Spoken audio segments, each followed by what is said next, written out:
Sakit hati dipecat, pria di Bali bakar villa milik mantan bosnya.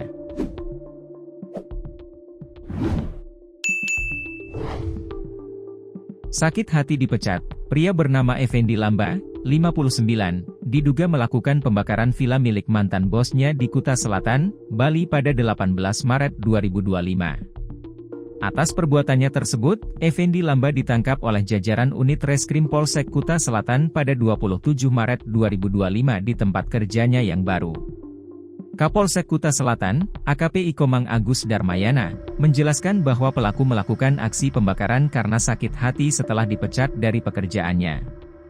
Pelaku dengan sengaja membakar villa menggunakan molotov yang terbuat dari botol air mineral diisi bahan bakar minyak dan dipasangi sumbu, ungkapnya pada Senin, 7 April 2025. Effendi sebelumnya bekerja sebagai security dan penjaga anjing di villa tersebut selama hampir 3 bulan sebelum dipecat. Dari tangan pelaku, polisi berhasil mengamankan beberapa barang bukti, termasuk satu helm warna hitam, baju dan celana warna hitam, 2 botol air mineral, dan korek api gas.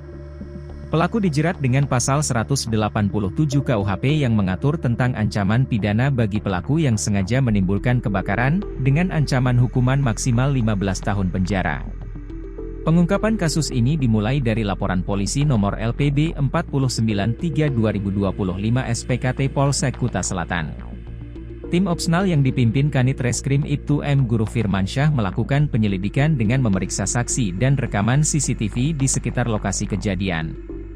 Setelah mendapatkan ciri-ciri pelaku, tim berhasil melacak dan menangkap Effendi di sebuah bangunan yang sedang direnovasi. Setelah diinterogasi, pelaku mengakui perbuatannya dan menunjukkan tempat membeli bahan bakar yang digunakan untuk membakar villa, tambah AKP Agus Darmayana. Pelaku kini dibawa ke Mapolsek Kuta Selatan untuk proses penyidikan dan pengembangan lebih lanjut.